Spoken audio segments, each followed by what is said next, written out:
Good afternoon, everyone. Welcome back to Starkey Farmstead. So again, out here in this humid, wet, southeast Louisiana weather, but I wanted to show you guys, I am so excited. I was able to get that entire section covered. So I'm going to show you a before clip and an after clip, but I wanted to show you guys, it took me 4 hours this morning. I'm wet, I'm sweaty, I'm covered in hay. The dogs have drove me insane. The cat has drove me insane. Nothing wanted me to get this finished, but look at that. Isn't that amazing? It's beautiful. So, last little bit to do, and I'm not doing it today. I'm just not, look at that sky. Got these last 3 little rows right here, and this section will be finally covered with heavy mulch.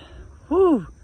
Can I tell you guys how exhausted I am? But I wanted to tell you thank you from the bottom of my heart for the ones of you that reached out to me yesterday who said prayers for me last night.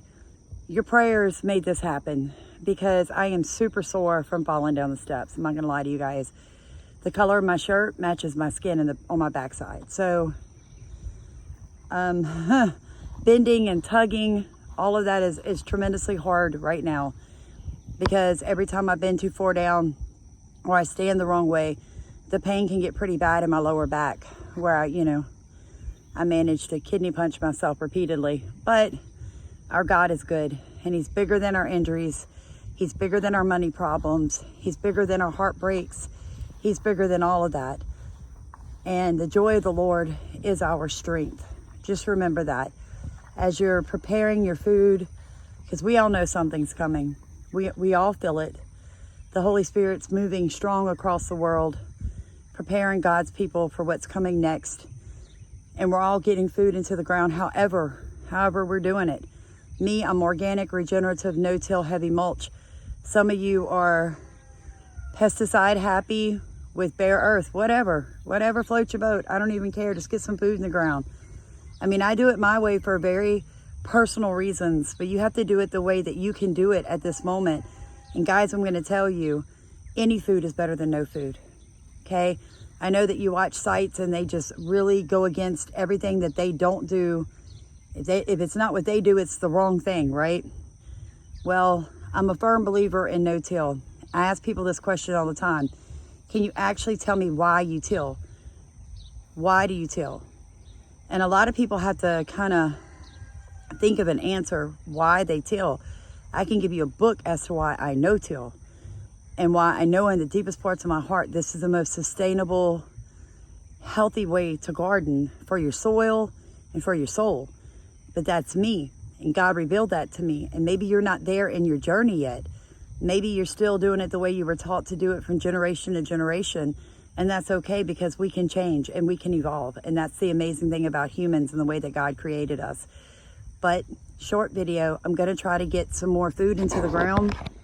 I'm going to tag the video from yesterday for the ones that you didn't see it yet and let you see exactly how much of this was actually covered today. I'm going to have to break the cat from coming in the garden. I've got the dogs 90% broken.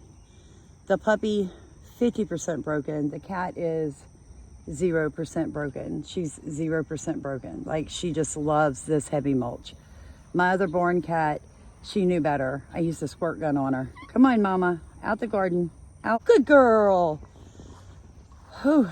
Like I said, everything's trying me today.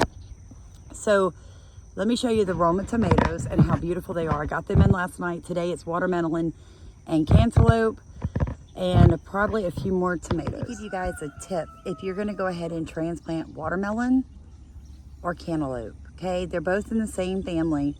And their roots are super sensitive when being transplanted. So what my dad did was put them in styrofoam cups. Now what I'm gonna do is I'm just gonna rip along the side of the styrofoam cup and underneath the bottom, peel the cup away from the root system, scoop the entire thing up and set it in the hole. And I wanted to show you guys how amazing our soil is doing. We've gotten over 2 inches of rain in 2 days. And my soil is basically dry with this heavy mulch. So I'm gonna turn the camera around and show you guys how to do it. Here's the hole that I went ahead and pre-dug. And just to show you guys, look how dry that is, right? So even though it's been storming in Louisiana, my soil is pretty dry. And what's happening is this heavy mulch is doing its job. All right, gotta get your worm castings, your rabbit manure, your compost into your hole. Now we're gonna tear along the edge here. I'm gonna have to put the camera down. How can we do this?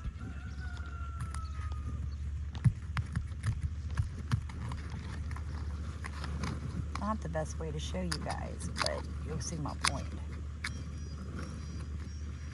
And you can just roll the plant right out without disturbing these tiny sensitive roots.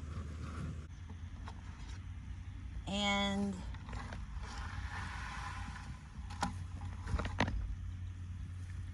mulch it in really well. Press down, get it good and solid. Put your hay back. And that way, guys, you barely touched the roots of this plant, giving it its best chance of transplanting easily, because they are very hard to transplant. It's much easier to do it by seed.